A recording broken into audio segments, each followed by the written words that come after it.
back and talked to me. They said, Tony, we really want you. You know, why don't you go ahead on and take it? And if you don't, you know, a lot of things will be wanted to do with such and such and such and such. And I had a good following in the community as well as at the EMU playing all these numbers to it. So I took it on. You know, and that's how it all started. You were there for 4 So years. I was there for 2 years.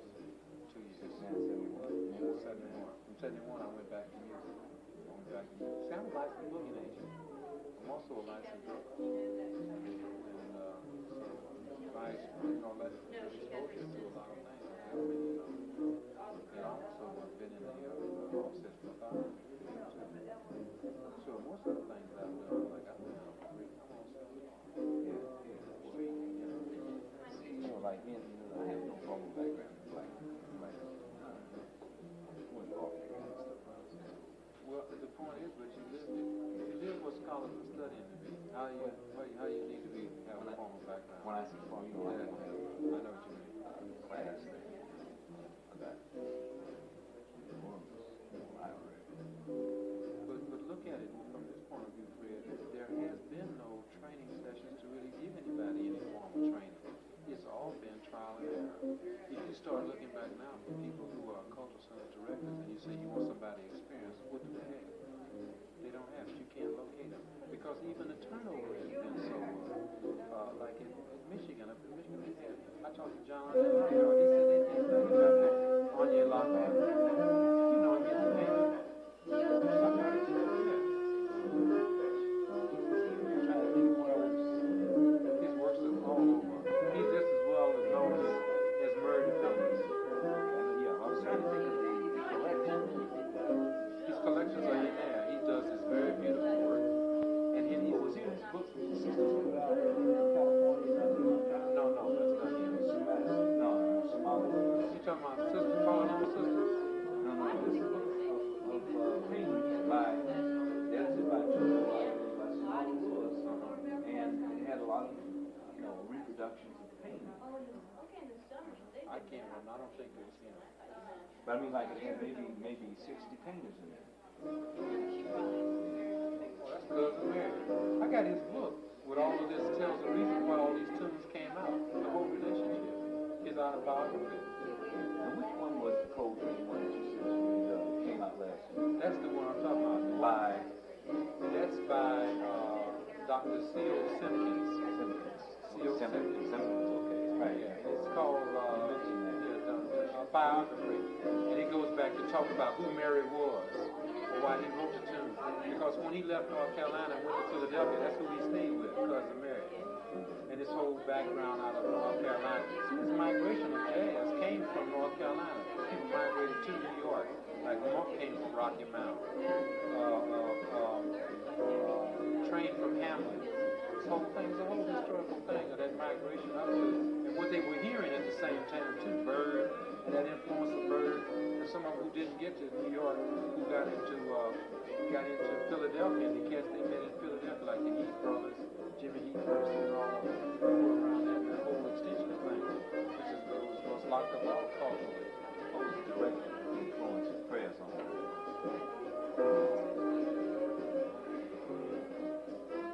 A lot.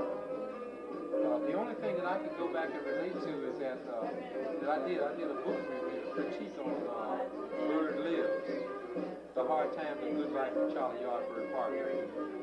And it shows that Bird would go to hear them play. He would go and Presley came to Kansas City 7, and this was all in Kansas City. And how Bird would be up in the rafters and the smoke would be coming up, you know, he would be doing contact. And when he would get on the stage and try to blow and play everything, the cats would throw the cymbals down and walk off because he played so bad. And how he would go back to the woodshed. And he was constantly, he admired prayers very much. And there were these sessions that would go on that would last all night long. And they would let Yardbird in, you know, because he was always hanging around there. Apparently, he only had his mother.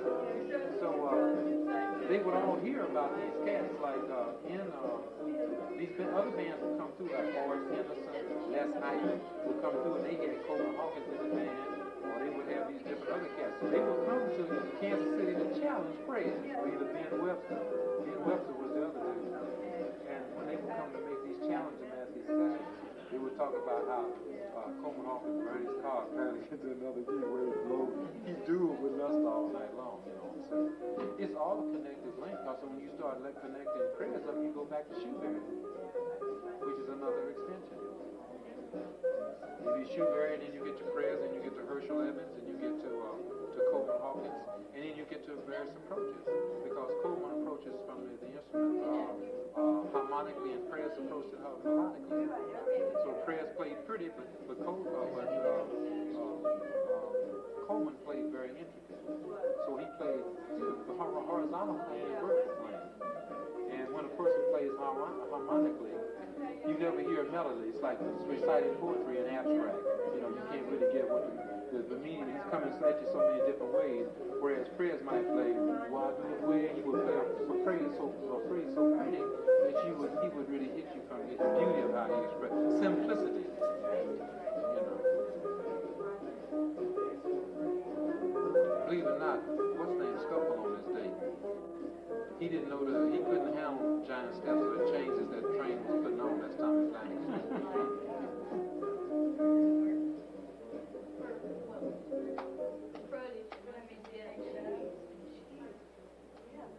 How y'all doing? You about you want this down low? Yeah, a little lower than it is. Play it again. It's about over this time.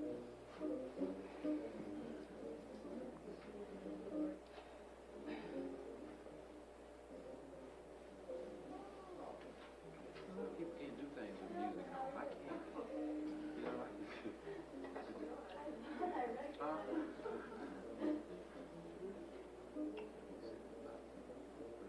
Trotter. Is that left?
As a part of our testing, 1, 2.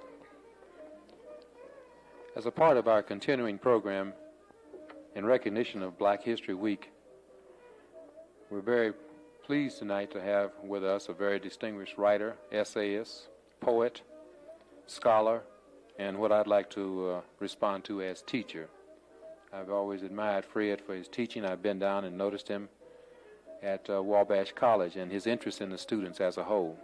Before I get into really talking about Fred, I'd like to at least go over some of the things that we do have planned for the rest of the week. Tomorrow night at 8 o'clock in Fowler Hall, the renowned historian Vincent Harding will be here. Vincent Harding is the director who is now on leave at the University of Pennsylvania as a professor in residence, is the director of the Institute of the Black World. He's an extensive writer, and he also has a very, very intense article called The Black Wedge that is in this issue of the Black Scholar, which I've read, and it says a lot of things in terms of 1955 to 1975, some very relevant history. You don't even have to go back to some of the older history, but there's an area that we can deal in that's very important. But brother will have a lot to say, and I would like for you to remind everyone that that's happening tomorrow at 8 o'clock. Also on Sunday, we will be instituting the Ebony Expression film series, and at 4:30 at the Black Cultural Center, we'll be showing Thomasina and Bushrod. I have a poster here, and some of you may be familiar with the film. As you know, Max Julian and Vanetta McGee are married, and this is one of the films they did that was relevant to some of the conditions that was happening, and it shows known to have many friends among Indians, Mexican, poor whites, and other colored people. But we're hoping to initiate that, and we're asking everyone to turn out. These the movies are all free.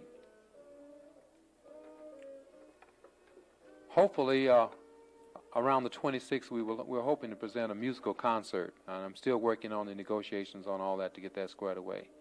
I'd like to get back to Brother Fred now.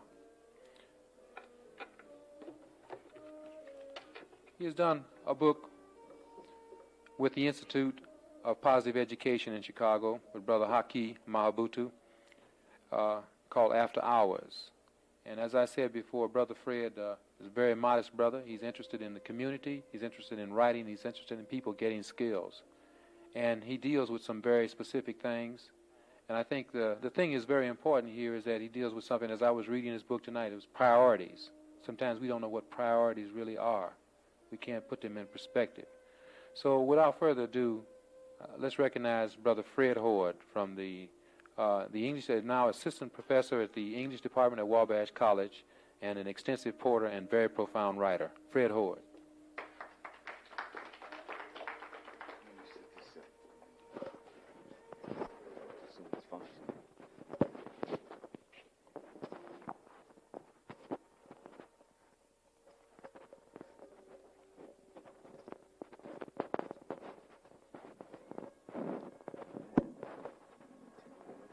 Just a trifle down.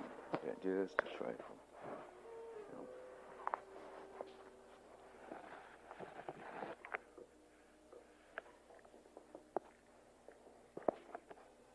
You know, Monday night, I began to think, and perhaps with some reason, that this particular reading was going to be hoaxed. You know, when we drove over, and it rarely happens. In fact, I can't remember when it happened before at Purdue, and Brother Sam Greenlee canceled out. I said at the time to someone that I felt that since nothing was happening here Tuesday night in a special way, that it might have some effect on our audience tonight. But maybe there's another consideration, too, that might have some implications as far as, you know, who is here and, like, who is not here. Last night and this morning, I was at Indiana State University in Terre Haute. And as some of you know, the poetess Nikki Giovanni was there.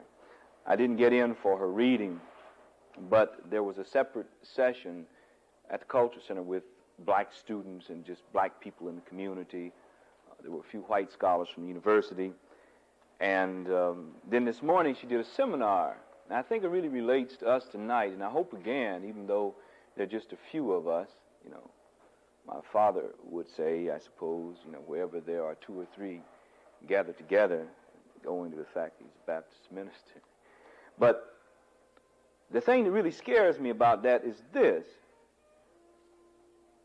I'm told there are approximately 1,200 black students at Indiana State University, that their cum is 1.9 collective.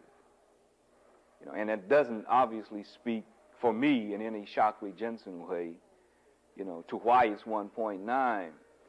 And I suppose there may have been, and didn't get to the reading as I said, but there rumors, witness, first-hand accounts say that there may have been 300 blacks at the reading. The brother who is now chairman of African American Studies, director of Black Studies program, Tim Knowles, young man from University of Massachusetts, said, hey, on the way over to the Culture Center, he said, like, I approached about 15 students just en route from the, you know, where she did the lecture performance to the Culture Center, and asked them the question, were they inspired by what Nikki had to say about black students being serious on white campuses, or any campuses for that matter? You know, if it meant that they were going to go home and hit the chem book or the bio book or the poli-sci book or whatever book. And he said, you know, like 12 of them anyway told me no. You know, he talked about why there weren't more students over at the Culture Center in the separate session, actually when you had a chance to really ask some questions. You know, and I think what it gets down into a couple of things, and both frighten me really, and relate to us now. You know, like students, I think a lot of times, and some who are not students, go to something like that so that they can tell somebody, you know, I got a chance to dig Nikki Giovanni.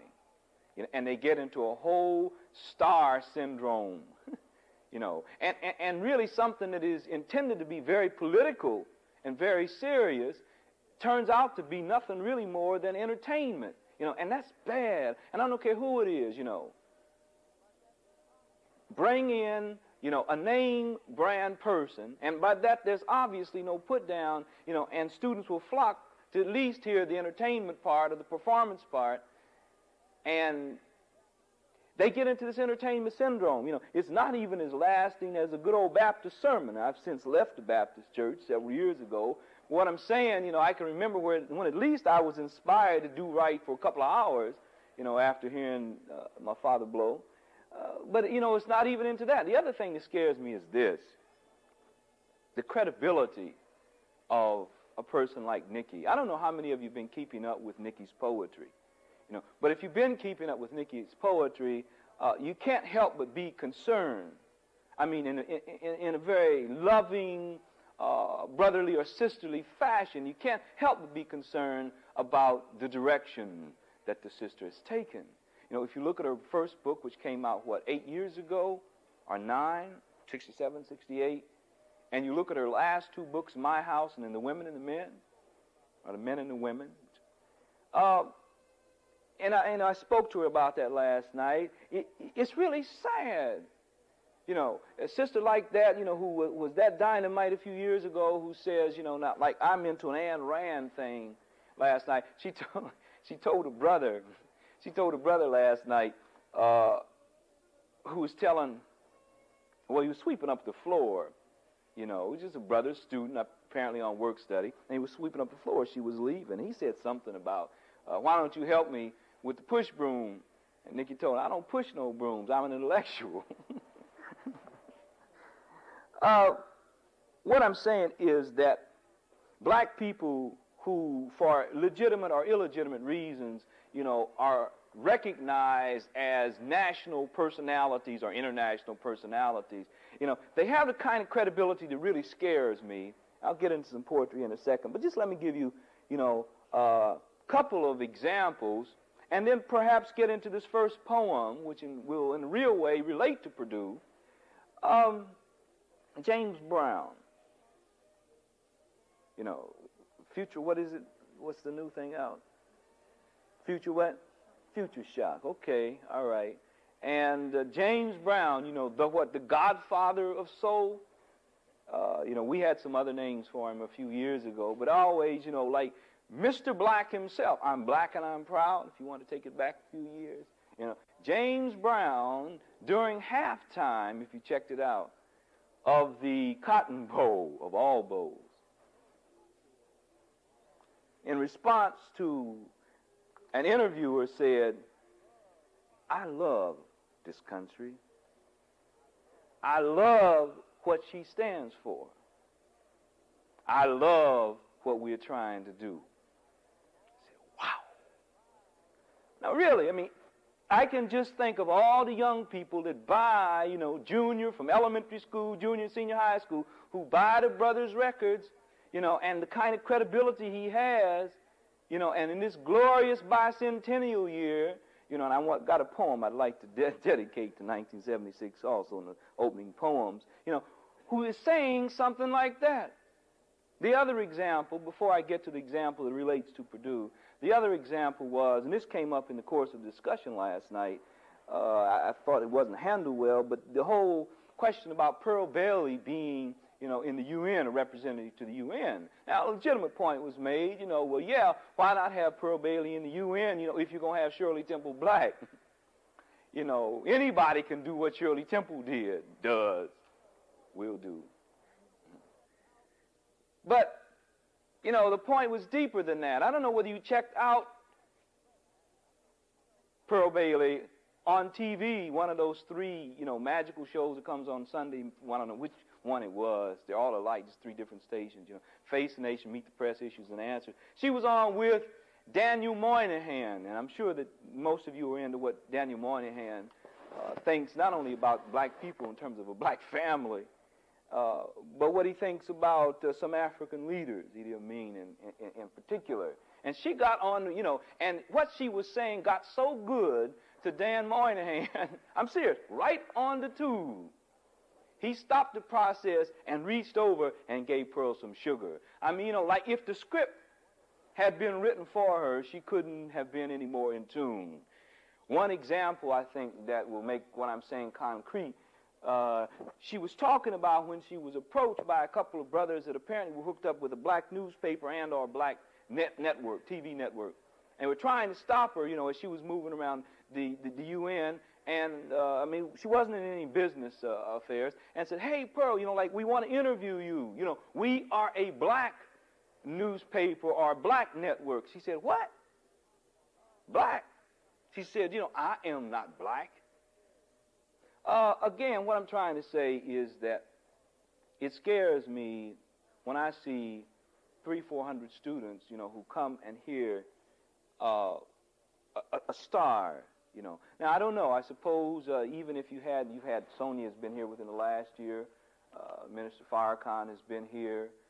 Barack, at least, has, you know, like, been in the area. What I'm saying is that, you know, there have been some more serious people here, but it scares me, you know. And I think it relates to us. Let me begin by just reading a couple of things from what Tony just referred to. I don't know what you got. In fact, I just got a whole slew of back issues today, but this is the newest issue of Black Scholar. And Harding has the article, The Black Wedge, that Tony referred to in there. And this will take about 15 seconds, I think, a good introduction to what I want to try to say tonight. And I hope you help. He says, for it may be that a vision of the history we have just made will help to break the grip of apathy, cynicism, and greed which we have allowed to hold us more and more firmly in this decade of uncertainty and fear. And then he continues to say this.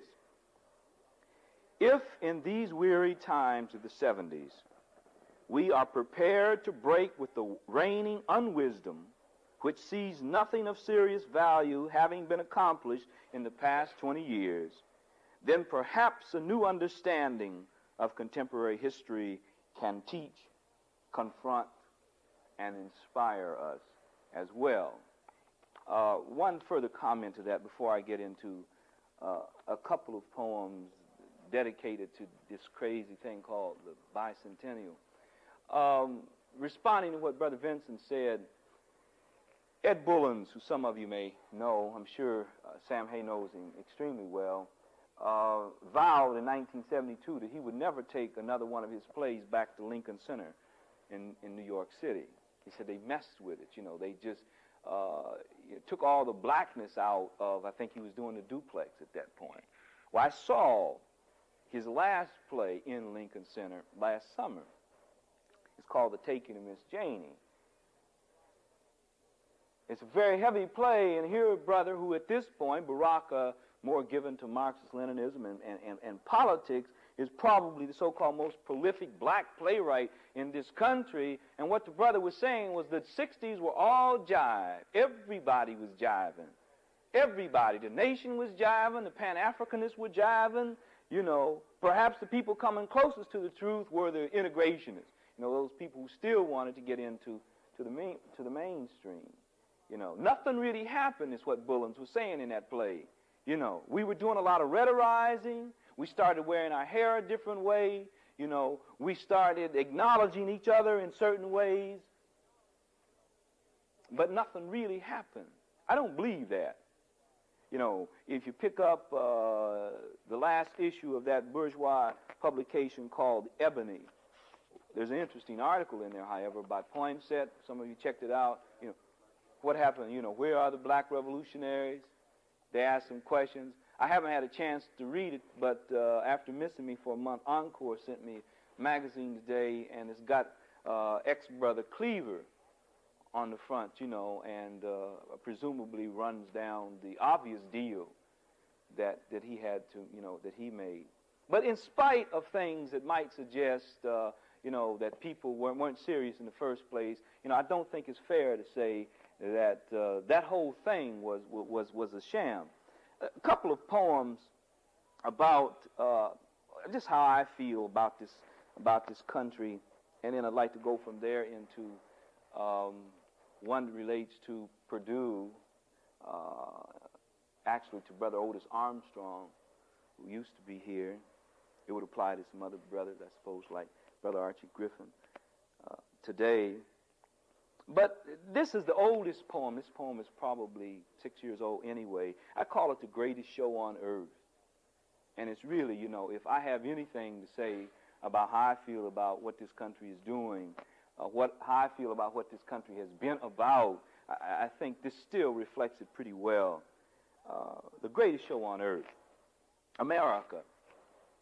Laughing clowns that juggle lives, professional people trainers that whip thy sinners into the circle, mad magicians whose sleight of heart tricks make minds disappear, acrobats who tumble words for the balanced answer, great democracy flyers who forget that nets will not always be there, and endless first in existence animal acts that will leave the circuses of all countries to come tame by comparison.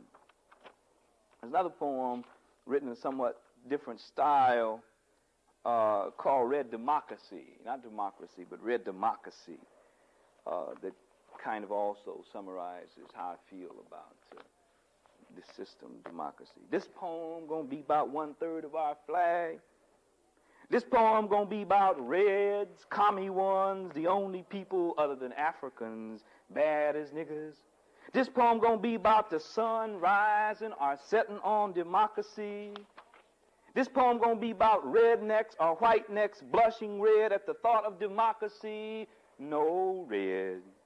This poem going to be about Indians red into reservations. This poem going to be about fire jamming its fingers up the asses of things that stand still too long. This poem going to be about the blood of blood spilling everywhere, not because black bodies are too full, but because democracy springs a leak. This poem going to be about Indians and fire and black blood, which is to be redundant. This poem ain't going to have no reservations, no water, and no blood banks. This poem want to move on out of words, want to move some wordy people like myself to a higher level where reservations are for words only, and red people with red, then black blood, and black people with red, then black blood, set fires hotter than hell and longer to democracy. Let me change what I'm going to do. This is the most recent poem. I said America was like the oldest poem. I'm jumping ahead of myself. I'm not saying I'm going to read this twice, but there's another poem here that has a lot to say about how I feel about this country. The most recent poem. Okay, I call it Our Sentinel. I wrote the poem about a couple of weeks ago, just before going down and doing the same kind of thing at Indiana University. Our Sentinel. When I see how we love it, how we sing and pledge it, how we work and dream it, and how we bet the balance of our backs, I want to smash the torch into its head, spangle its lies on the filthiest pub floor, burn its white stars and stripes forever, and keep life on our tables. But instead, I keep life above the table. I chant the meaning of our number in full time, uncover the heart to show for what we stand, and total colored tinsel for selling soul. And then I catch the acid of our jilting, adding drops to an ancient allegiance until the labor is sweet and the vision real as we bend to pick up our African own. As I said, there were a couple of poems, one that relates to Brother Otis Armstrong, and then one that perhaps deals with this Black History Week. You know, did you hear the announcement? It was either yesterday or the day before yesterday. Most people were talking about, like celebrating Black History Week, and I'm not talking about Purdue. Purdue obviously was dealing with the month concept, but like just a couple of weeks ago, I was made to know that Woodson's group in D.C. had said it would be a month this year, and this was 2 or 3 weeks ago. There would be a month. All right, last night or the night before, on one of those 3, stations, Gerald Ford, I hear, has said that this will be Black History Month. It's a real trip, just everything is an effort to co-opt everything. This poem, deals with, this first of these 2 poems deals with Roberta Flack and Otis Armstrong. The reason that they're together in the same poem, well, really there are 2 reasons. First of all, I saw what they did the same day on the Idiot Tube. Roberta was on first. She was on a show called Talk with a Giant, so this poem will make some sense to you. She was credibility again, credibility. She was with a lot of little young brothers and sisters that I judged to be in junior high school. Just adulation. You could see it through the screen, And she comes on, and brother comes up, and he's standing there with an European girl. The brother says, Miss Flack, how do you feel about being a black singer? And she corrected him. This is sweet sounding Roberta. And anybody who knows me knows I love to listen to Roberta Flack, But I had real problems there. She said, I am not a black singer. I am a singer who just happens to be black. And again, I said, wow. In the same afternoon, I'm listening with a half an ear to a basketball game that Purdue was involved in. I forget who at the time. And they had special ceremonies during halftime for Otis Armstrong. Otis came down, and what he really said, as this poem really tries to say a little bit less crudely, was, I just am so sorry that I am leaving Purdue. If there was one thing, if I could rub that magic lamp and get one thing, it would just be another year to serve the master here. And again, I said, wow. I saw, like just people up in the stands, rows as a sheet, as I say in the poem. Everybody was applauding. All kinds of things were going on. And I thought to myself, does the brother really believe what he's saying? Does he understand what he's saying? Does he believe what he's saying? This is called Sing and Run Black to Us. Saw Roberta Flack and Otis Armstrong the same weekend on Talk with a Giant and halftime between IU and Purdue. Heard Roberta beg not to be what she could have been without asking a black singer. And Otis thanked the white overseers who whipped him to Lord of the Fields.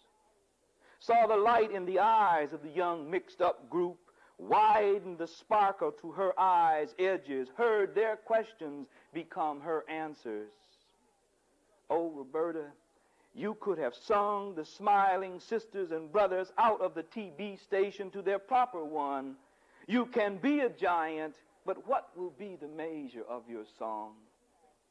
Saw the whites of different colors rise in sheet patches and raise his feet past the beams, heard their hands become his voice.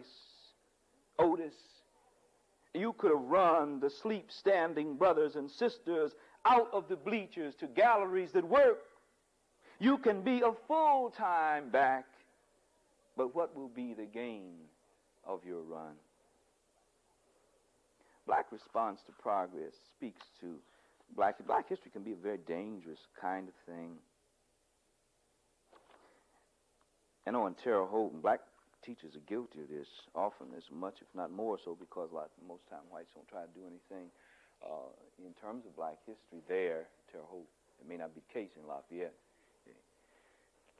But like for the last 2 years, our avant-garde black teachers in Terre Haute have participated in Black History Week and come up with something synonymous both years, The first year they had, and they put it on the front page of the Terre Haute Tribune, Terre Haute, is no longer Klan territory. We actually going to have, we got an integrated picture here of 2 black kids and 2 white kids, on the front page. We have arrived. But they were holding 4 pictures. It's front page, people that only read the comics, and and the box scores, not even the explanations, saw that. Front page, 4 pictures. Who were they? 4 pictures, This was representing Black History Week. 4 pictures. George himself, well, 2 Georges, in fact. George Washington, right, George Carver, Washington Carver, Abraham Lincoln, yay, and Martin Luther King. Now, no put down a king. What I'm saying is there's a message behind all of that, and if you don't understand it, I'm saying black history, as Joe Cannon says in his book, Black Studies and Cultural Genocide can be very dangerous. This year they did a freedom train concept. In fact, the thing that won the NAACP state exhibit was something like that, a freedom train concept, Each step of progress, and that's what I want to talk about in this next poem. Each step of progress was outlined in the freedom train. Somebody did this, and somebody did this, and somebody did this, and, blacks contributed to this great country. The freedom train, we're closer now, 1976. But I call this Black Response to Progress, or as a subtitle, Integration, Negro History, and Poverty Programs. This is not progress, this measuring of Negroes into mainstream, for they have singular mouths and backs. This is not progress, this baiting of black children with heroes who stood out away from manhood. This is not progress, this reloaning a few of countless stolen dollars if black people will decorate the nation we built. None of this is progress. We must not be comforted by selected Negro successes. We must not idolize those who sent only their mouths to lead. And we must no longer label multiple times for the same handouts. America cannot permit progress. Since black people have not joined the animal kingdom, we must turn our backs in a circle to her while we face each other for renewal. That will be progress. When we face her again, that will be revolution.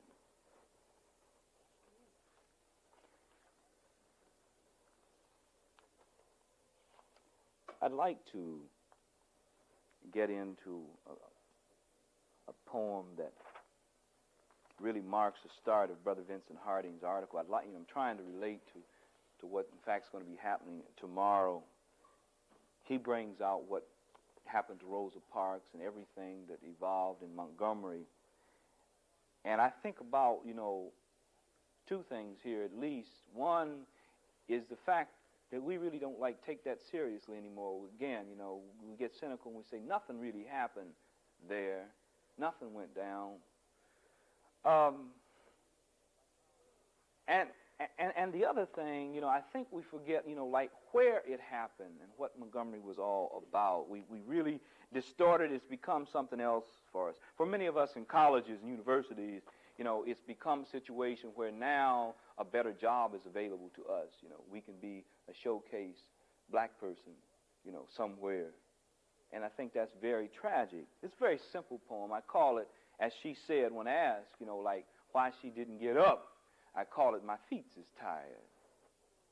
Rosa, is your feet still tired?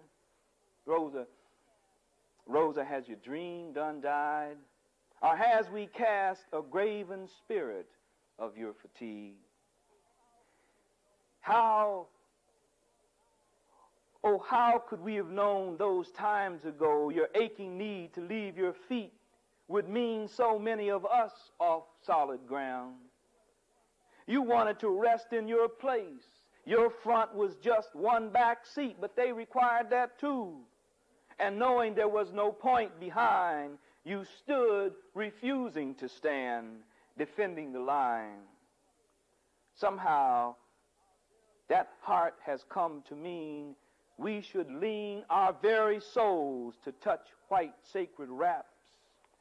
And the struggle of 500 years was to win the right to be uncivil, integrated murderers of the world. Rosa, is your feet still tired? Rosa,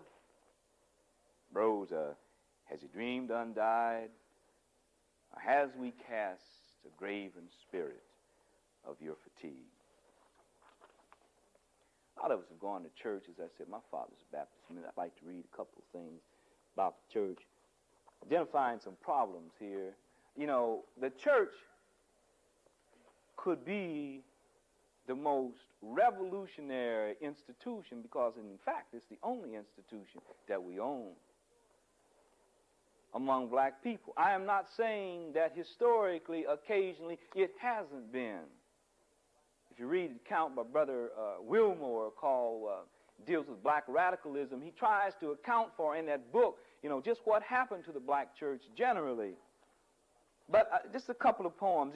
Even if you're not a Baptist, I think you may have been close enough to somebody to appreciate this. Just want to recreate an image here.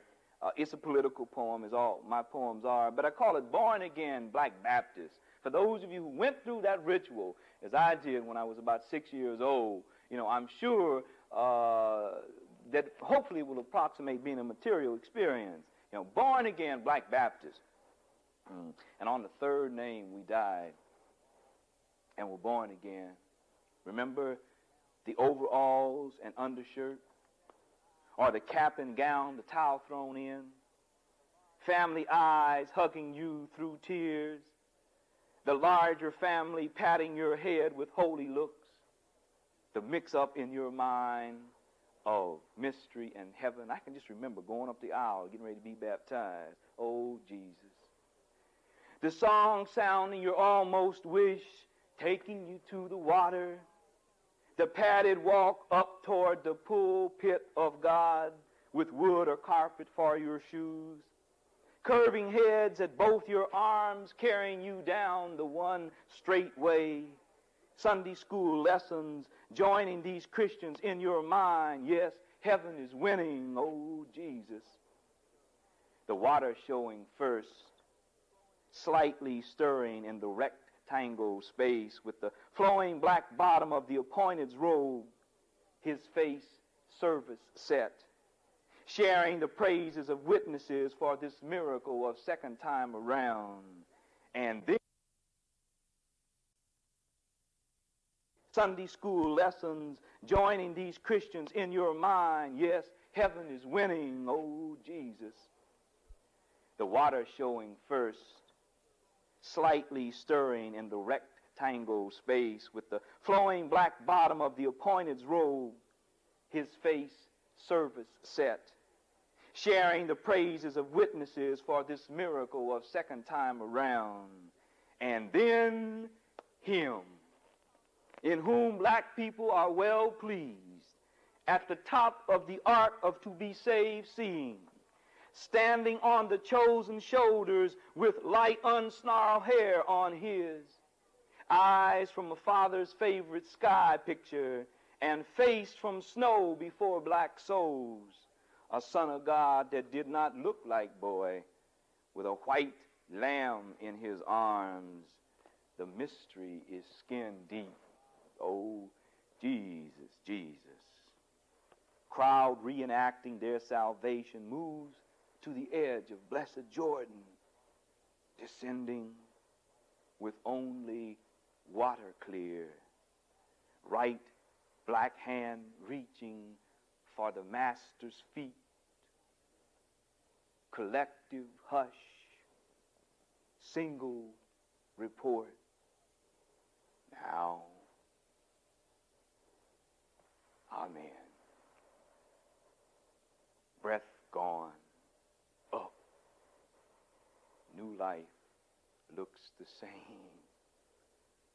Monday morning, oh Jesus, Jesus, Jesus.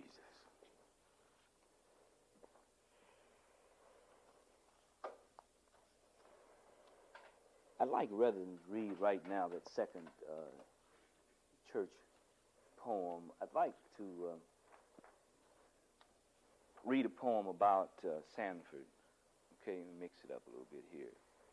Some of you remember that the struggle that Sanford had when he wanted a window in his dressing room. You know, he didn't come to work for a while, and he bartered for this window. He got a window in his dressing room. I wrote this poem apparently the day after Thanksgiving, because he still comes on Friday. In fact, Friday after Thanksgiving, 1974.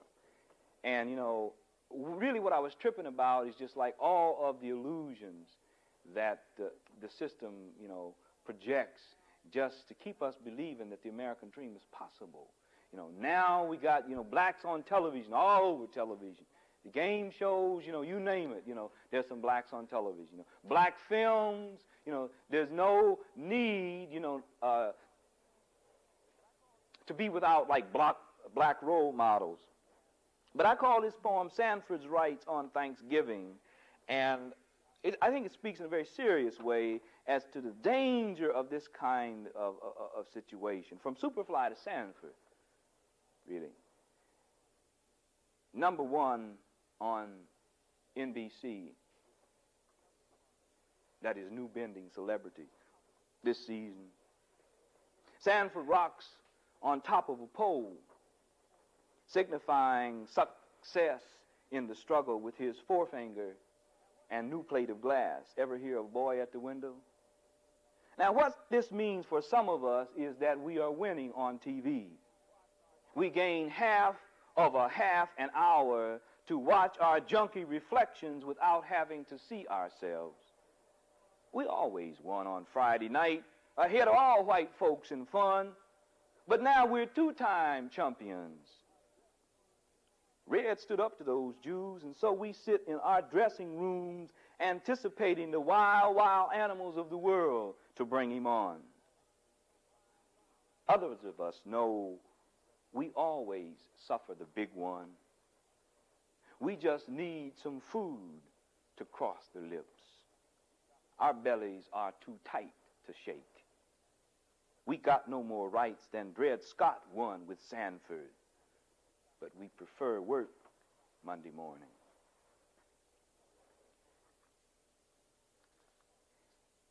Another poem in that same vein.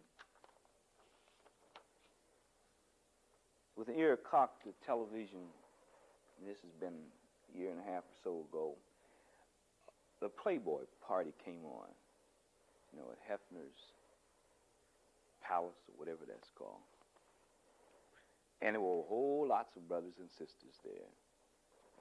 And this poem speaks to that. I'm sure you identify some of these brothers and sisters.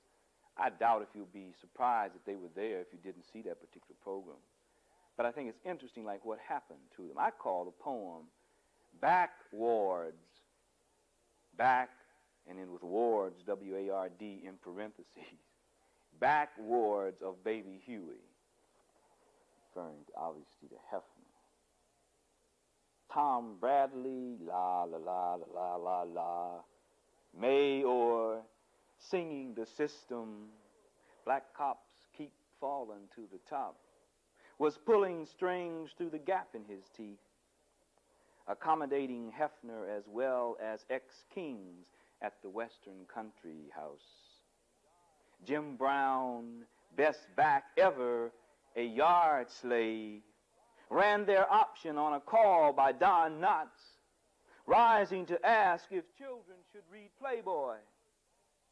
Big Bad Jim, old number 32, showed all of them till some fat clown gagged about Africans eating Africans, and he closed the hole to swallow. Bad acting Jim wore an African robe cut low and a colored Raquel on his right arm, who wore a skin-tight mine and an all-night grin. Leaving, they assumed second place behind Peter Lawford and his paid mate. Tall Wilt did just that in a seat near the back, didn't flower all evening. A colored woman crossed up at his side. So maybe he's discovered something about his intelligence, or his European women have. Maybe Heffy, too. Because Dipper's only shot was a quick stuff, his mouth forced after a pass on his being so big and missing goes. Of course, his aim has always been Chamberlain. Dizzy and a Ray Brown brother on bass blew one sound with jazz comrades. Past winners of Playboy polls, they united with 4 workers to entertain the bleachers. Diz swelling his jaws out, Brown fiddling away racelessly. Sugar Ray, smooth dancer in the ring, best boxer that ever put on gloves, donned his satin hair, shuffling to the beat of long shots to tie up his smile in the crowd. Bill Cosby, joke man, hand back behind the iron walls to spy on how some minority boys play and how their girls point and switch their minds. Volleyed in his favorite court, sucking on a large cigar with a racket on his mind, and he wheeled Huey the cake and stayed to be the last guest to leave. I thought black help had gone up like everything else when he flushed or pushed the flush button in the pool, but nothing finally went down but him. So I hope Fat Albert and his gang are still laughing about the voice of the street brother being domestic.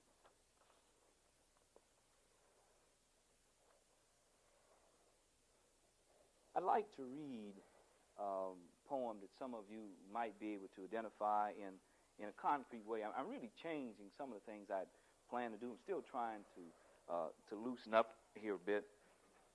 But this poem is called Revolutionary Partying. Nikki wrote the poem about the revolutionary screw.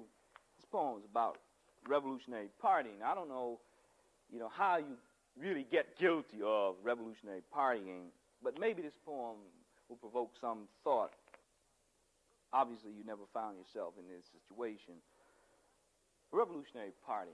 After the party, the brother and sister tuned their movements and smiles down the stairs till the watching porch light brought down the curtain of night. Earlier, they had sought the light inside like a moth and flew into it on wings of afros, dashikis, and revolutionary notes of tomorrow's early edition of New York Times, burning their minds in the fire of brown eyes, scorching themselves in those pyres of blackness, handily emerging as the new black image. And so, returning to the dark house where they were away from home, actually they never were home except in the light of public, Turning on the light to find themselves, they dismantled. Soon, a white gown and suit stood with them over the crumpled dashikis, and blonde wigs looked down with them at the finger-scalped afros. Then they climbed into the chandelier and went to sleep, looking at the white blank pages of how to be a President Tom. Another poem that I think is important. I wish we got two brothers, in fact, from Wabash in the audience, but it's a poem really to brothers. I think all sisters here will certainly understand it. Call it Priorities. Tony was talking about priorities tonight. I think, our situation here tonight speaks to that question. Say, man, you get that bitch last night? Lonely mothers be waiting at both ends of their lost and found days. Brother, them sure some mean bells. Legs that can't get to work ain't never fashionable. Yeah, you ride so quiet, people walk and go get tune-ups. Your children be loud when their stomachs is out of gear. That smoke, wow, man, makes me high as God. Nickel bags makes fresh bread stay in theirs. Damn, your fro was the baddest I seen. Hair covers the head, your mind be still exposed. Dig it. I had them crap changing dots last night. Your baby boy don't have no change for school today. Holmes, you is the #1 pimp in this town. Peeping boys cop successful daddies and grow down like you. Negro, black people have decided it be what you call yourself that matters. Since you don't usually be answering to false names, why you keep acting yes when the white man say, boy? Some other poems here. One poem about rap, I don't know if you saw this or not. It's very serious. And then on the other hand, it shows, just how ridiculous this whole thing is. It's come to light in the last, year. We really now know, through their own press, their own media, what they were doing to so-called black, I remember one concrete example.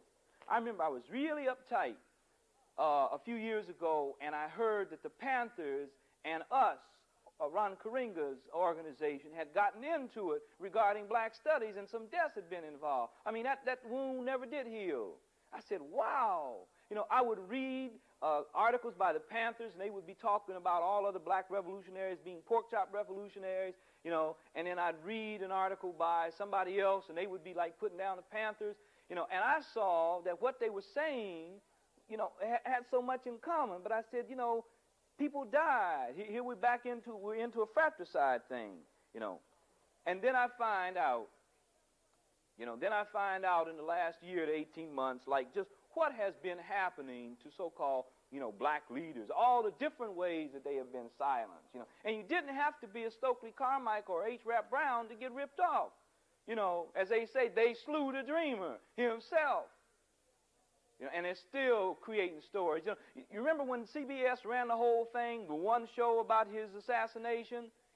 Did they interview people who were saying that there was a conspiracy? No, they didn't. So what I'm saying is you didn't have to be an H. Rap Brown to get put away. They destroyed 30 Panthers. They made it very clear to black people. You can be talking about self-defense and wearing your beret and your jacket and a gun, but this is the way it's done. Black people were talking about, some black people, were talking about taking over the country. Karinga says that's impossible. We can't even take over a town. We got to get black minds together. So I was bothered by that fratricide, and I found out that they had infiltrated the group, got an agent in there, and he set the whole thing up. And they were doing it all along with all groups. You know, and I say again, wow, well, this just really speaks to a situation that happened in Brown's trial. You know, he's on ice now, going to be for another 14 years anyway. But when the stuff came out about H. Rap, one policeman who identified him said he identified him through the soles of his feet. This is serious business. And apparently it had some credibility in the court. I mean, just incredible crap. This poem is to that. I call it The Intelligence. Some police boy who was already a case is building a new one with a story for the books. This fairy's tale is going to whip more heads than his stick ever did, going to beat them all into babbling. He with his own God-white eye, who had often spotted thoughts of black people about to act, recognized Rap's face through his feet. Now, and since Rap didn't have any mirrors on his toes, and souls don't tell on any head, surely this must be the bottom end of nigger look-alike.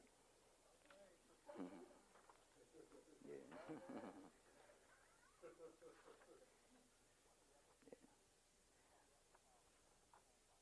One of the other things that we're talking about problems, there was a poem about the church, you know, there's a poem about partying, there's a poem about Sanford, so, you know, the idiot too, a thing in another one of those bourgeois publications, Jet, you know, that said black people watch more television, you know.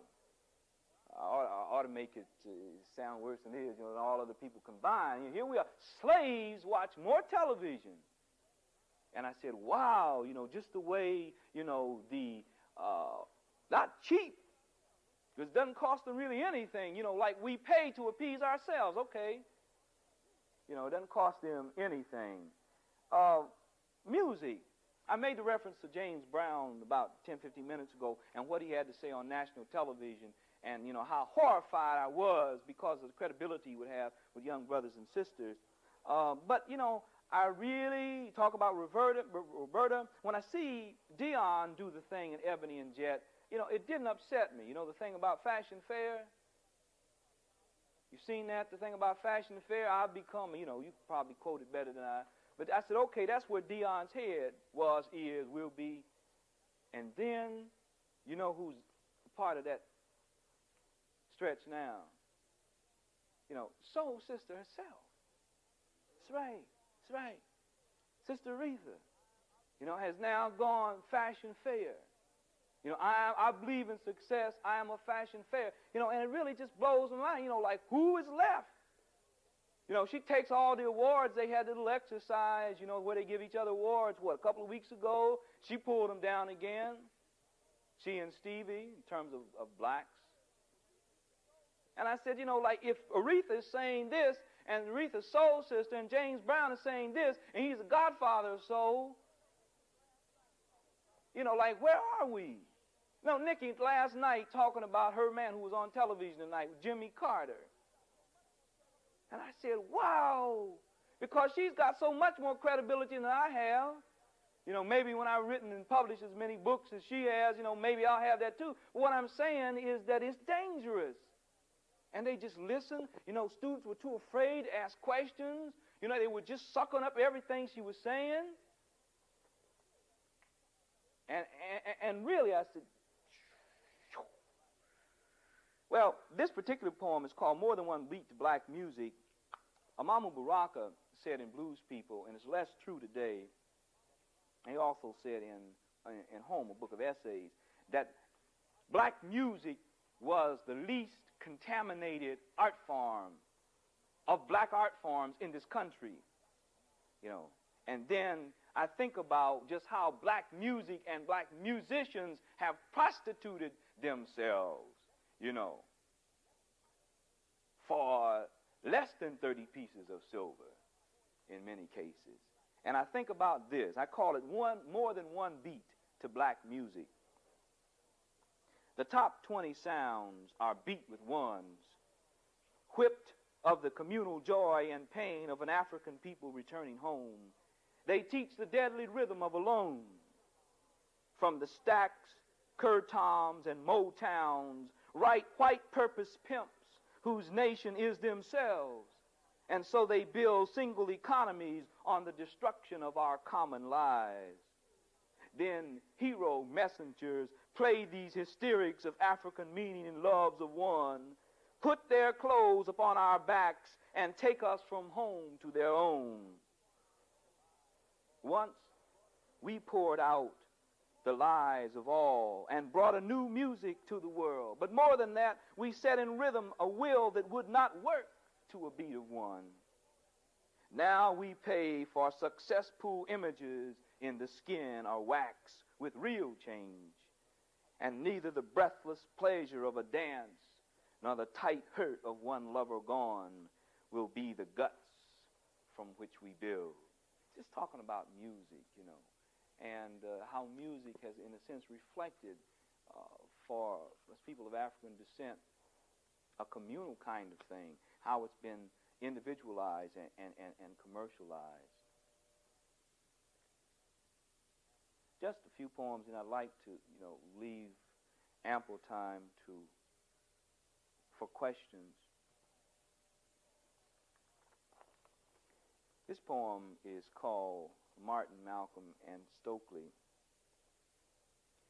Again, it addresses itself to those years, for those people who say, those years are over, the revolution is dead, or either the revolution never was alive. The Martin, Malcolm, and Stokely years. The Martin, Malcolm, Stokely years are memories like your mother finally at home. Precious peace to thunder sun when your keeping tall was trembling strong. The Martin, Malcolm, Stokely years are memories like the drum under favorite sunskin. Precious proof of other worlds when your reasons for one argued circles alone. The Martin, Malcolm, Stokely years are memories like the trophy you really prized, precious stone of yester-sun when your seventh effort loved the aim. Martin, Malcolm, Stokely years are not gone. With the staggering fire for another day, the convicting beat for other sounds, and the poise of triumph approaching, we move surely beyond senses to the nerve where man survives. Some of you who know me know, just how involved I've been into this whole argument that's over 2 years old now about Pan-Africanists who went Marxist-Leninists and Pan-Africanists, who didn't break with Amamu Baraka and others in the Congress of African Peoples. But I think this poem says something perhaps a little more basic than an abstract ideology, and I certainly, understand the need for ideology. What I'm saying, we've gotten into all this hassle, and this really is like my response in terms of what most black people are thinking of right now. Life is the first answer is the name of the poem. We talk about this ideological conflict. If you recall, the Sixth Pan-African Congress, which really upset me in terms of results, happened in June of '74 in Tanzania. And there was a struggle there between, brothers who were talking about Marxist-Leninism, brothers who had race be a more important part of the ideology. It is winter after the summer of the Sixth Pan-African Congress. Snow is falling like white hustles, and black people prefer to know where the next meal is coming from and this month's rooming ransom rather than inconvertible answers to the color class question. It is not that division will not inflict the most lasting marks on our nation, for death heals the swell of hunger and smooths the wrinkle of freezing, but we cannot clash with our lives, and the split we need first to fix is the rift from food and roof. Eating well and sleeping warm, I work between classes among the race, and read the books I can buy in the evening and early morning with new jazz albums in my ears, reminding and being reminded that chairmen are repeating the error of faith, prematurely presiding the universal way. But I don't hear the masses declaring positions in the debate.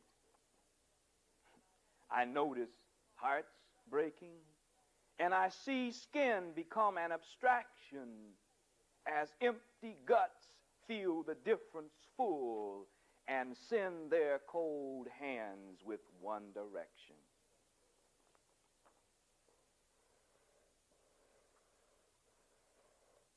Just perhaps 3 poems out of the book at the end. The title, poem After Hours, this was supposed to have been changed. Brother Haki, was a very busy man. When we agreed to do the book, I rewrote the contract on the spot in Chicago and signed all the royalties right back over to Third World Press. I believe in what he's doing. I believe if we have any hope in this interim stage, that we have to produce and maintain our own institutions, free of any foundation money, free of any state money. We've got to do that. I know we don't have that many means, but as a way to neutralize the crap that you get in the public schools and the Purdues of this country. So I believe in what he was doing, and this was a concrete way that I could make a contribution. I have since been put down by many more established writers who says, look, a writer owes it to himself, not to get as much royalties you can get out of it. And man, you're crazy, talking about signing the royalties over. So it was only $750.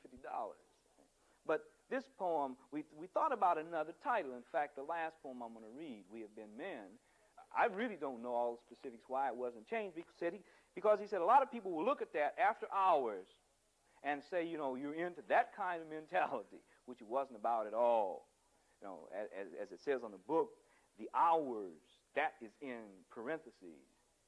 And it really speaks to 2 questions, which in fact are one, like if we stay in the traditional after-hour syndrome, then what kind of people are going to exist after our generation? That's what this poem is attempting to say. After hours. After hours is our joint. Not a white girl's big black dream, nor a twisted cigarette double negative, nor a party to place to party pale till light, but a work connection, smoking black dreams to fire. Our joint is not a matter of imagined inches and the mild scream of mouths without men, for we do not start and end below the belt. Our joint is not a matter of roll your own and the individual highs beneath the smoke, for we are rising above the weeds together. Our joint is not a matter of one bulb suns and the 2-day fun we could nod together, for our nation holds more freedom than weekends. After hours is our joint, fitting our lives flush with each other. We work through the shifts of strategic leisure, making constant the collective example for those whose after hours are still for one. Some of you who are serious, I'm sure that you will completely identify with this poem, because it gets frustrating. You think we say, I don't know how many black students are here now, this camp? About 9:35, all right. And you say, wow, where are, like black people, when you start to organize, you try to get things done. Brother was saying this morning in Indiana State, they had said about 1,200 people. I said, well, how active is your black student union? What's the core? He said, well, we normally have about 30 people turn out of 12. And I said, well, then how many out of that 30 can you depend on? I'm talking about out of 1,200 people. See, so in terms of what's happening here, I'd like to dedicate this poem to those of you who get frustrated, because it's set up for you to be frustrated. You see, nobody does anything, nobody moves in any direction if they don't believe that the objective is possible. You know, so as long as you believe that the objective is not possible, you know, you're not going to have any faith in what's happening. You know, you're going to be a victim of the old cliche, you know, niggas ain't shit, niggas ain't going to never get themselves together, niggas don't know what they want, and I'd be crazy to be out there on my own giving my life for black people. I'm going to get over for self. You know, I would really like, you know, I would prefer if we had some kind of communal thing going, but hey, we don't have it going. So it's for you few serious people. This poem I dedicate. Moving on, the move toward blackness will be a lonely one for us who have no time to be professional and stay in rhetoric schools until we die. Our wish is to join hands and swing them as one in tune with blackness, and together pick up and lift high all that was formerly Negro. But the sweat of old notions may break the clasp. Our wish is to synchronize feet and march as one in rhythm with blackness, and together crush and kick all Negro things that fall back. But the stride of old comforts may defy regulation. Our wish is to hold heads level and be as one in harmony with blackness, and together face and stare down all individual madness ahead. But the sight of old beauties may depress the look. Finally, our wish is to discipline minds and think as one in agreement with blackness, and together recreate and preserve all African ways of life. But the remembrances of old luxuries may resist control. It may be that even friends, sisters and brothers, mothers and fathers, wives and husbands will pause or stop along the way. But we must move on. Those who have only paused will resume direction if we are witness standing ahead. And most of all, our children must never see us stop. All their notions, comforts, beauties, and luxuries must be black. And they then will remind us of the humanity of blackness when savage white thoughts escape the yesterdays where we left them. This last poem is dedicated to the brothers here. The first poem, we've had an addition of some brothers since then. Nicky was talking with brothers last night. That's a strange thing. I don't know how familiar you are with what Nicky is into now. But let me bypass that, and just say that this particular poem is dedicated to brothers. And I think the title, We Have Been Men, says what I feel about black men in general in this country. From infant screaming to adult dry tears, from late milk bottles to early wine ones, from the snot and our handkerchief tongues to the stench our noses forgot, from rags that wiped up only a little cold to those that made us hot in other eyes, from marbles to losing everything because the circle was removed. From the strangeness of our fathers to the strangeness of our sons, from our mother's knees to our own, from the first spanking to the last mind whipping, we have been men. We have grown up on the crawl to be men. For white boys who could only walk in bassinets, who could only work sitting down, who could only love in fairy tales, could not stand their slaves as men.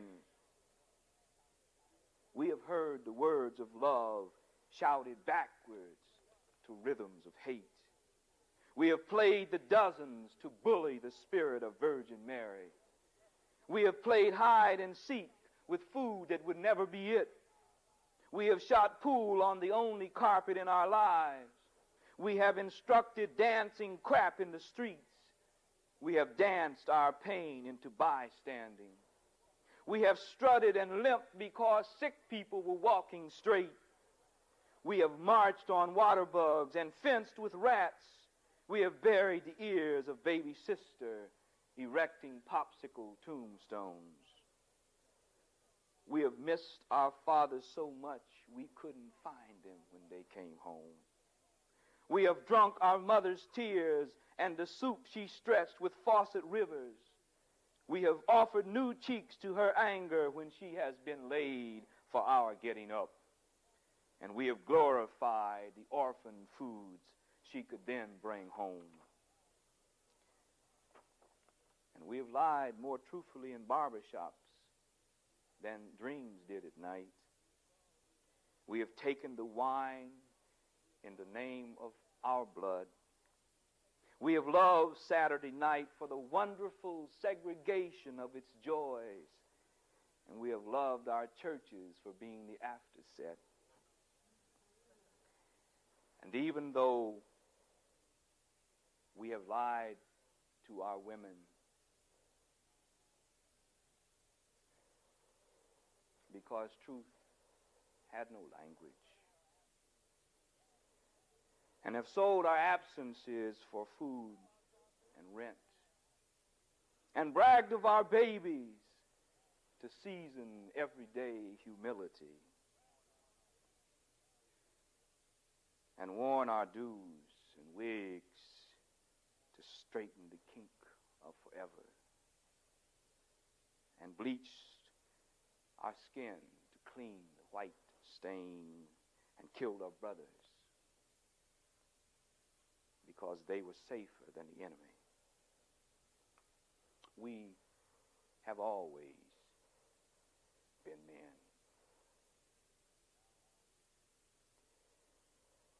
And now the machines have lost their minds, and their green creatures have burned them out. We will handle the world with craftsmanship again, for we have been men. Thank you.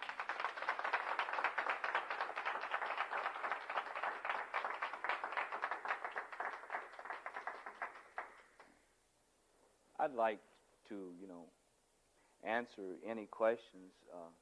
I am a Pan-Africanist. I really think that a lot of dangerous things are happening if you look at what's happened since 1955. What they did to the Panthers, there was a certain lesson implicit in that for black people. As what they did at Kent State there was a lesson implicit to that to white students who were serious. As Dick Gregory might have said, you lose your immunity, the immunity of having white skin, if we really find out. You remember who was Attorney General at the time? Whoever it was said later in an article, said, that's what those kids needed. Talking about the Kent State thing. There was a lesson there. Black people are in the middle of a depression. They say 13% and even the NAACP, and the Urban League are saying 25+%, So, I'm really frustrated sometimes by the new direction. Now, the direction right now is politics, okay? There's a black caucus, and politics is the way to the kingdom of heaven, for black people. And I don't say, stay out of politics, but certainly to delude black people into thinking that all they need is to get proportionate, representation. It's absurd. It's just leading black people down another, dead-end street. So I'd be willing to answer any questions, not just about, the writing of poetry. There are times when I really wonder, just about what kind, how profound, how real an effect can a poet have, on people.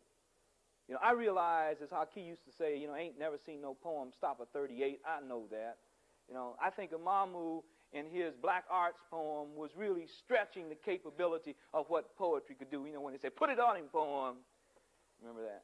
But I still, at this point, believe there's a necessity for poetry to speak the truth, but I'm not sure, just to what degree it will make people move. Baraka said in one of his seminal pieces on black theater, black theater should be such that black people ought to run out after it's over. The stuff should be presented so graphically that they would just run out of the theater and begin to act.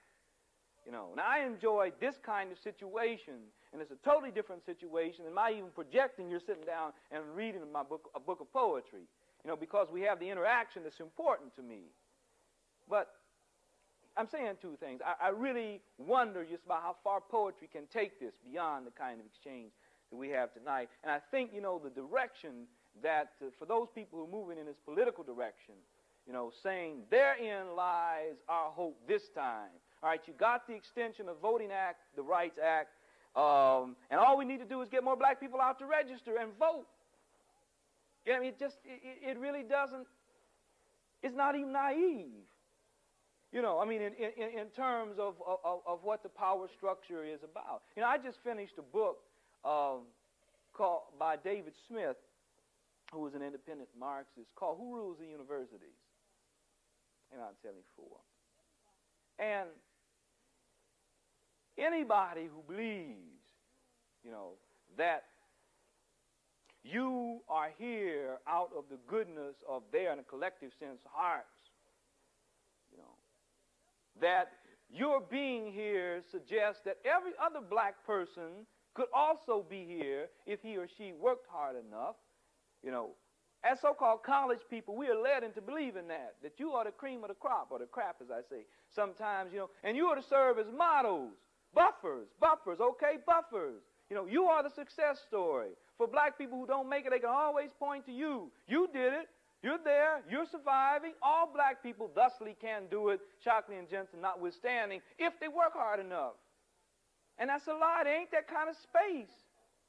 There's not that kind of space, And it really bothers me, to put it very blandly, when, I see people from directors to students passing on that myth to people that look up to them. You're a token. I'm a token. I'm not talking about dropping out of the system, because you can't do that. So, I said it was going to be question period. I just didn't want this to be, I didn't want all the questions to be, like, what were you thinking about when you wrote that poem? That's even to a black aesthetic, which is more political than the first question. But I'd be very, willing to answer questions just about the black struggle in general, if you want to pop something.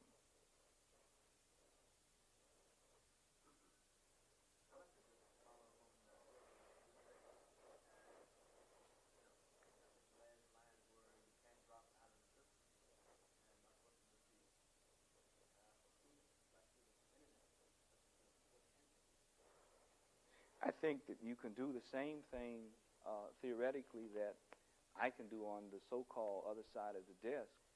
That is, one, you're here for like a specific reason that hopefully is to get some skills, to take back and use for the community. That's been said, and legitimately so. In terms of opposing the system, I know the way I see it, and I think it has direct relevance to your question. Okay, they pay me, I don't know for how many more months, I never know. As a student, I'd say, you never know at what point you may or may not get booted. But you're in the system, learning everything about their whole affairs, at the same time opposing. And I'm talking about from this level, opposing, because it's really tempting out there. Cynicism, any kind of despair, will lead a brother or sister who is thinking about committing themselves to black people, starting where they are in college, to becoming an individualist, you know. So I think that you can oppose the very system that keeps you, you know, like in school. You can recognize that at the college level, the best you're going to get out of this experience, you know, you're going to get some concessions, you know. They're going to give the Black Student Union, they're going to give the Culture Center, they're going to give Sam Hay or whoever, they're going to give them a few pennies to bring in some people, you know, some name brand people, and because it's really tempting out there. I mean, you know, cynicism, any kind of despair, you know, will lead a brother or sister who is thinking about committing themselves to black people, starting where they are in college, to becoming an individualist, you know. So I think that you can oppose the very system that keeps you, you know, like in school. You can recognize that at the college level, the best you're going to get out of this experience, you know, you're going to get some concessions, you know. They're going to give the Black Student Union, they're going to give the Culture Center, they're going to give Sam Hay or whoever, they're going to give them a few pennies to bring in some people, you know, some name brand people, and, you know, also some other people. And certain concessions will possibly be made to you in the classes, and even that can be very dangerous. Not expecting the same kind, you know, like a performance from you, so to speak. Yeah. But what I'm saying is that I think you have to oppose the very place that is keeping you understanding there's no more the concessions, you know. In terms of black studies, since we don't own and control any university, and that includes the Howards, the Atlantas, the Southerns, the Fisk, the Morgan States, you name it, you know, that at best we're dealing with concessions. And that doesn't say, you know, throw them away. If you can get some exposure to black studies, get it. You know, if you can learn something from this kind of experience or, you know, in the interaction, fine. But I'd say oppose it. And the thing that scares me, I think about the experience at Wabash, and I don't think that's unique. But here's some of the responses from students. Number one, Fred, you're bullshitting. The dream, American dream is possible. I mean, that's one response. You know, it is possible. I mean, this is what I get back from students. It is possible, you know. In fact, I believe in this whole erasure algebra, Protestant ethic, kind of pull yourself up by your own bootstraps. I believe that. You know, and the reason that my brothers and sisters are still back on the block is because they want to be there. That's what I'm told. All right, one, that's the kind of mentality. Another kind of mentality is, hey, man, I understand what you're saying, and I believe you, that the system is so constructed, a capitalistic system, that has to relegate something to the bottom. It has to have a bottom of the heap. And this particular society has been black people. Everybody moving up on us, except us few token people, you know, who's supposed to be models.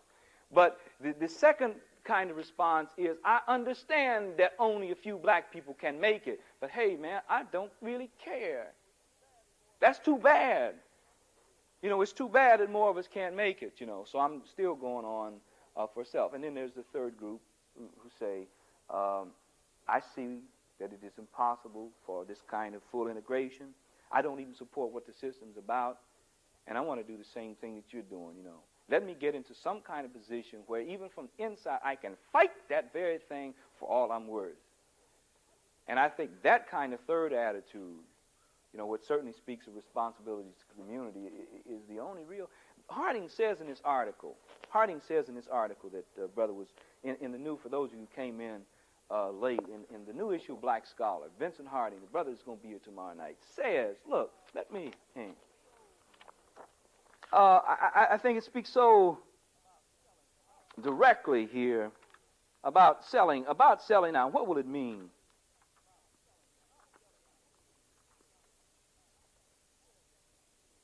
Okay. He said, we may continue to reach for a piece of the action, some of the alternatives the blacks looking at 1976. He said, we may continue to reach for a piece of the action. And then he goes on, he says, of course, for many of us, just a paragraph here, this path can be nothing more than a cynical acceptance of an eternal tokenism. For by now, it should be clear that the vast majority of our people can never participate in the action of a society that is willing to accept up to 50% unemployment among our youth, that is willing to allow vast sectors of black America nothing more than a future of welfare, warfare, or prisons, This choice also means acceptance of the fact that the American economic and political action is intrinsically tied to the exploitation of critical sectors of the non-white world and to the support of repressive anti-revolutionary governments. It is as well bound to a brutal exploitation of the earth's environment. I mean, just to decide to be a part, for whatever reason, of this system, I think Harding says in a very specific way the implication. What are the alternatives? As it said, get the concessions I think you can get and move in whatever organized way you can to oppose the very Earl Butts mentality that pervades this place and every other place.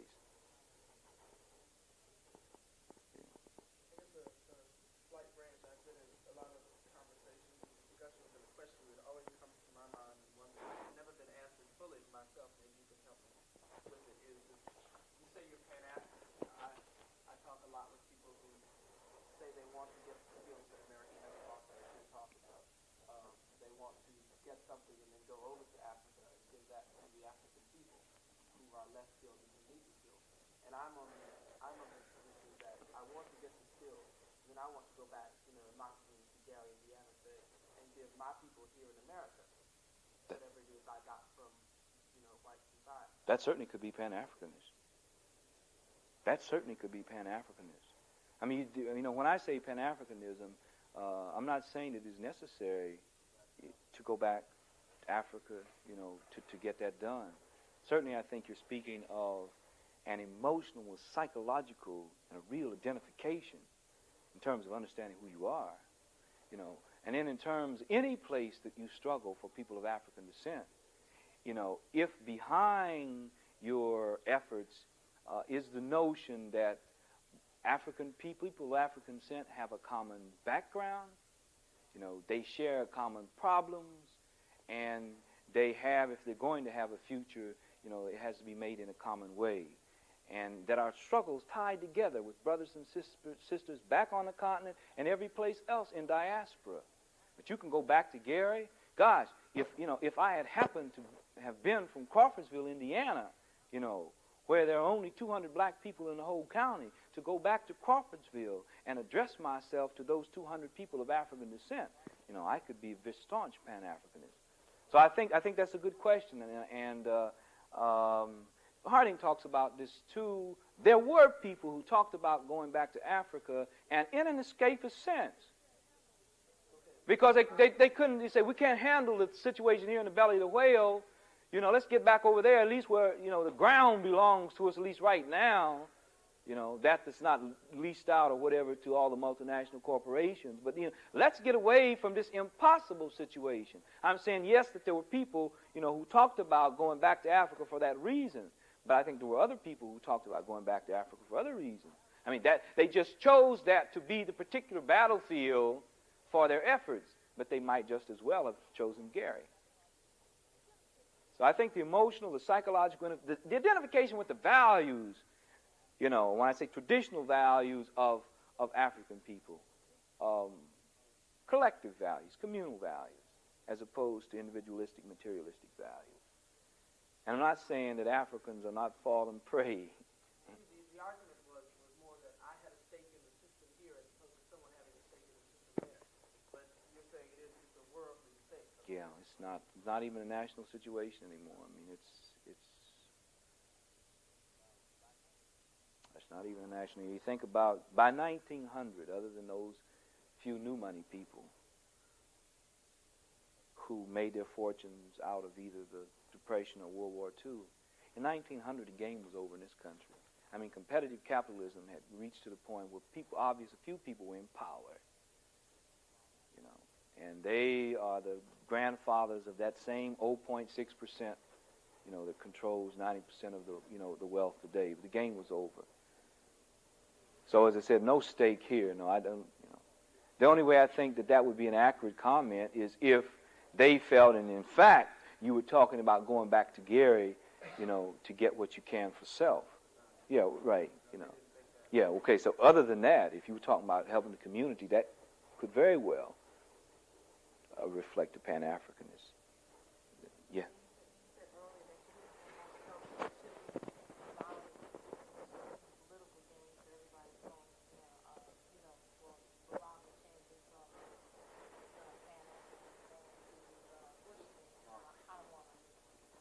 Right, he's a Marxist, Marx Lenin's, right. So, if that's not where the struggle is, and where, the leaders seem to be going, leaders, so-called co-leaders that are still up there, and they're doing anything, is the ones that are still out there, and so many of them have declined. What do you feel is the direction?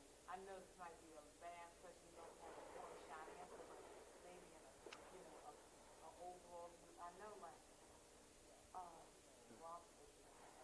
Yeah, I look at some of what some of the leaders are doing that you're talking about. I think anybody that's into an integrationist bag, Push, NAACP, Urban League, there's no way to subscribe to that without the implications Brother Harding's talking about, Jesse Jackson's not real, Any man can sit down with Richard Nixon and agree for $40,000 to be neutral in the 1972 election and not serious. Any man that will not surround himself with good people but looks for weak minds that will echo him is not serious.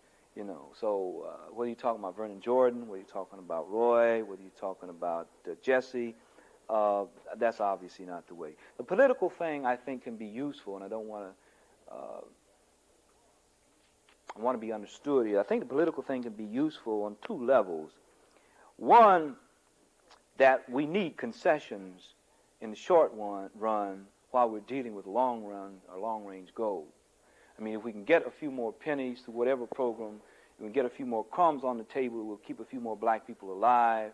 If we can get a roof that's not leaking, definitely, let's push for those concessions. But understand at the same time that they're only concessions because that the system, by definition, cannot provide more than that. So I think on the one hand, get the concessions, and politics can serve that, as long as you're not deluding to think that concessions suggest at some place the whole is possible. Secondly, I think that to the degree that the masses of black people get involved in politics, it will intensify, it will increase their understanding of the very contradictions within the system. The more you participate, the more contradictions you see. So I say join politics to get get involved, to get the concessions, understand, and also to understand in a very personal way what the contradictions are.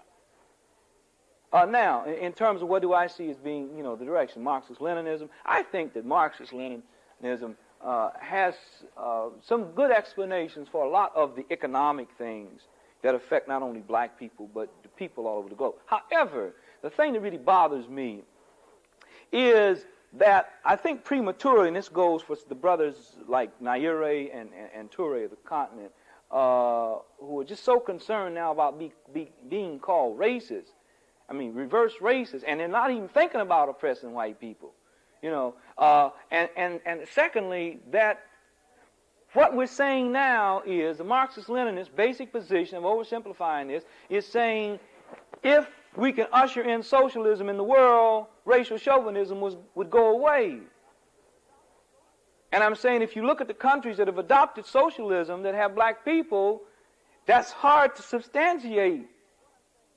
So I'm saying that, what I'm saying is this, that I think we ought to wait to see if we have some real concrete evidence that economic, squaring the thing economically will take care of all of the racial thing. I would put a more race emphasis on it, and a number of white scholars do too. I think we're forgetting that. I don't think that I don't think we're over it. Let me give you one concrete example. Robert Allen, who calls himself a Marxist-Leninist, who in fact now is the editor of Black Scholar. If you read his last book, The Reluctant Reformers, he examines 6 movements in this country, reform movements, where black and white people were hooked up together and apparently at some point had similar or identical objectives. And in each instance he showed, from the abolition movement on, how the racial chauvinism destroyed the movement. Even the populist movement, when blacks and whites, who had everything in common, who ought to have hooked up around there being economically oppressed. All the power struggle had to do was to come in from the top and tell them, look, remember, at least y'all ain't niggers. And, hey, that is something hard for me to fathom. I think that this thing has become material, is what I'm saying. And here's why I say that. Anytime I can settle for the abstraction of feeling better than somebody else in the place of food on my table and a roof over me, then obviously it's more material, understand what, than the food and the roof. And I thought, man, I thought that was the basics of basics. You know, but I've seen poor whites, you know, get out of a hookup that could have worked simply because somebody says, remember, at least you got a chance. Remember white skin privilege. You know, remember that you're not at least a black person, whatever else. And I see no historical evidence where that kind of thing hasn't worked. I see it working today. I see it working today. Blacks are still being scapegoat. You know, I think about my class. I got a class in African American history, and they're all white students in it. And they talk about the DeFunis case, the Jewish, you know, young man who set up a thing in the law school of Washington, and they get into that whole, you know, that whole thing, and say, well, look, now that's reverse, you know, that's discrimination. You know, that's what I'm saying. The system, see, there's no way to square. People talking about getting, you know, squaring things. There's no way to do it without all kinds of dislocations. I mean, if you're really talking about doing it. But what happens when you get into these quota things, you know, whites feel economic pressure, competition from blacks, and you get the same kind of response that you had in the unions. The same kinds of response you have in the unions. And what always will point, you didn't get that job because you were white. That brother or sister who had less qualifications than you. And that just stirs up all these deep racial feelings, you know. So, finally, I think that black people who certainly, as I used the expression earlier, are masters at delayed gratification, you know, textbooks notwithstanding. You think about all your fathers and mothers and grandfathers, you know, who sent you to school. Well, that was delayed gratification. They didn't make it. You know, think about all of our people in the fields, you know, who just look forward to black people being free and live for that reason. That was delayed gratification. You know, so what I'm saying, since we're not as guilty as the textbooks would have us believe of, you know, of not being able to deal with delayed gratification, we should understand this is a long-term haul. And that we, at this point, I think should be internalizing and practicing proper values. You know, the consciousness thing in terms of who we are, on one level, we've got to understand who we are, and not at a surface level, you know. And secondly, practicing correct values, anti-individualistic, anti-materialistic values, because the power dynamics of the world are changing. That's really one of the major things that gives me hope. You know, I say this almost every place I go. And they never would let it be taught here at Purdue or any place else. And they would stop it as soon as they found out somebody was trying to teach it.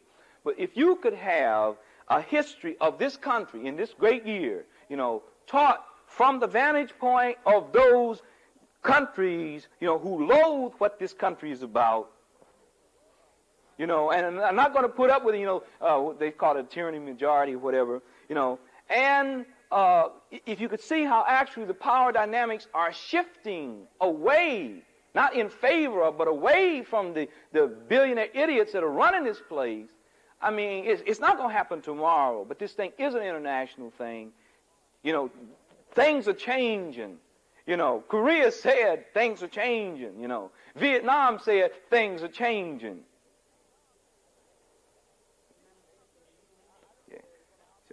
They should be, I don't know, they're going to obviously have to deal with that Security Council to really affect some change. But what I'm saying is I think it should be a long-term haul in terms of just getting ourselves ready to be a part of a humane community.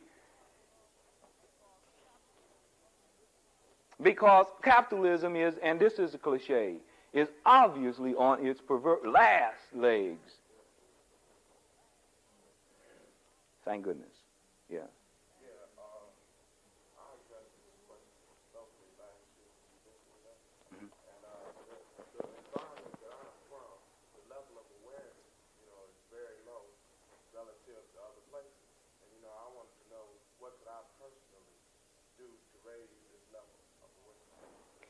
Well, it really depends on what kind of, for instance, rapport you have with people in the community. Let me give you an example, assuming that you have a great deal of rapport. And another example that might suggest you don't have as much at this point. If you had a great deal of rapport, I think then that you could push in a more open way your own ideology. Now, I think maybe by saying the second thing, I'll make that clear.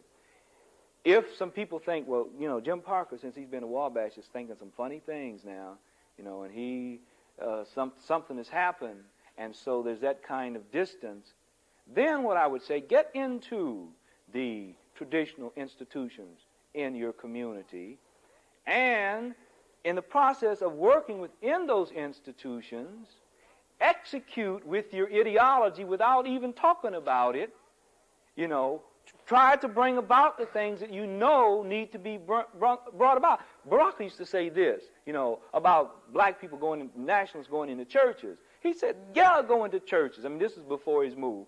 Go into churches, you know, and get the people in the traditional churches, you know, to work along nationalist lines without realizing it, you know. You can be about nationalist business without labeling it as such, you know, and people want seeing, you know, the results of your ideology.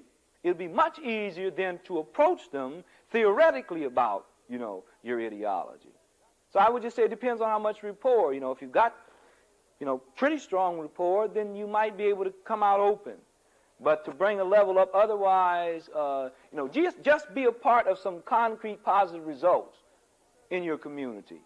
You know, whether it's at the church, whether it's at the lodge. And then by your being a part of it, you know, your ideology being identified, I think it's easier perhaps to get in the back door. If that makes, you know, if that makes any sense, yeah. You say you're a Pan-Africanist. Well, does that mean that you won't cooperate with the institution or a person who has the same objectives as you? Because one reason I read, well, I remember reading Malcolm X, and he says, you know, as long as our objectives are the same, we should never view our differences in opinion, you know, like the way we go about it. But I realize the way you go about something has a whole lot to do with your whole values, your whole, you know, structure of being, and the whole thing, like what you'll do, what you won't do to get what you want is relative to what you believe in, okay? So nationalists will do certain things to get what you want. Integrationists will do certain things, and Pan-Africanists will do certain things. And getting these concessions, is there any cooperation that you see at all among these three? Well, basically, let's say if you're talking about a nationalist, whether he's incorporated Marxist-Leninist or not, integrationists, I would say, one, that an integrationist would not have the same goals because integrationists, I mean, to the extent the integrationist wants a piece of the action pie. Now, having said that, let me address myself more particularly. I think that to the degree that the integrationist was working for concessions, you know, and I, as a Pan-Africanist, was working for concessions, you know, that we could hook up. But obviously, I would be looking at those concessions in such a coalition only as concessions. And the integrationists would be looking at those concessions, you know, as an end in itself. So it's theoretically possible that we could be about the same things if we happen to have a concession objective in mind. But we would never be wanting the same thing because he would be, by definition, or she, after the piece of the action.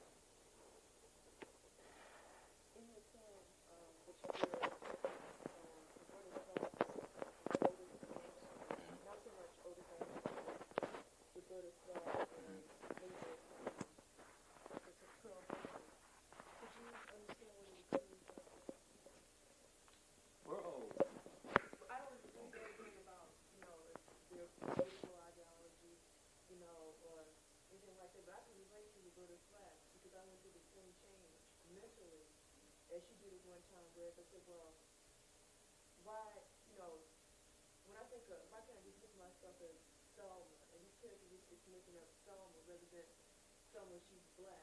You know, however, society constantly makes you aware of the fact that you're black, and you're going to, you know, go through those changes, you know, and so forth. So therefore, I said, look at them as being synonymous, you know. Well, I would say that, yeah, I understand, you know, I think why Roberta said that. But this very awareness that the society has forced you into is first and finally the source of your strength. Because when you ask yourself the first question, who am I? That answer necessarily, has to be that you're a woman of African descent. And I think in understanding that and as having that being the basis of your behavior is your strength, as opposed to just feeling, well, it's something that I'm always being reminded of, and I wish they would stop saying that around me. And ironically or not, in that fact resides the basis of your strength. But I understand, I think again, writers, quickly here, writers still say, I'm not a black writer, I'm a writer who happens to be black. But they weren't born writers, they were born black. So they're black people who happen to be writers. What you meant is, like, in talking, you were saying something about the best, about black people getting it together, and if I'm quoting, well, it's not a good quote, paraphrase, so to speak, that you look at your life in the mind, so to speak. Well, I don't know if I'm phrasing this correctly, but what's so-called, I don't know, maybe black struggle or what. But I wouldn't? I'm not quite sure if I understood what you said, but, okay, but regardless of that, I was thinking about, like some brothers I ran into, and they were running down, the bombing thing, the hate thing, like for, the white races and, the capitalistic system and so forth. And it just kind of reminded me of the changes, like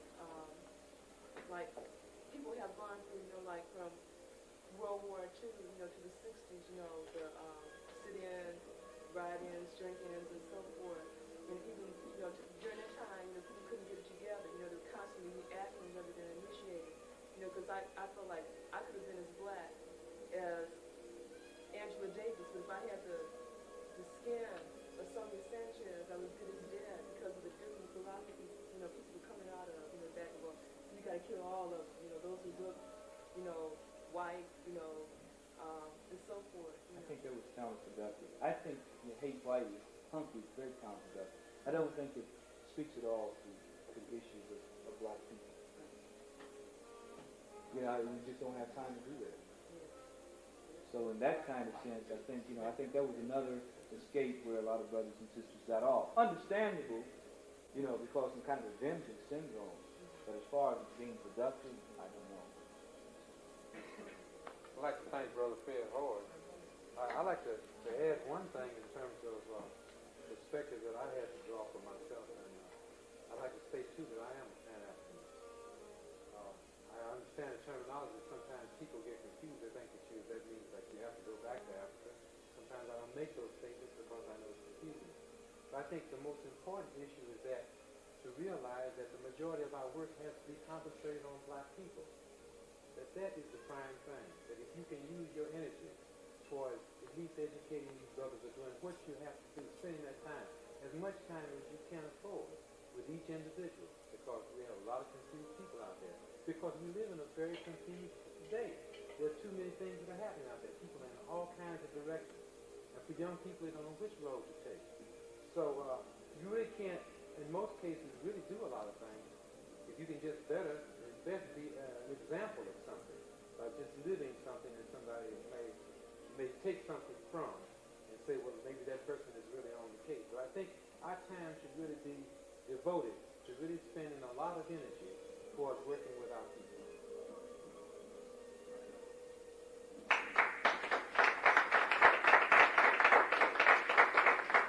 Incidentally, I'd like to remind you, this is a very good issue because it's on black youth. And Robert Staples has a very beautiful article in there, too. It tells what's happening to the next generation. The article just before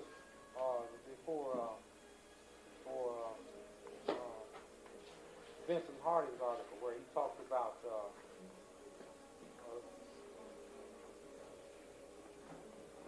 Staples article, the first article, leading. Yeah, the first article. To be young, black, and oppressed. It's telling you some very definite things of what's happening to our young people. So it's very connected. It's very connected. Thank you very much. Don't forget tomorrow night, Vince and Hord.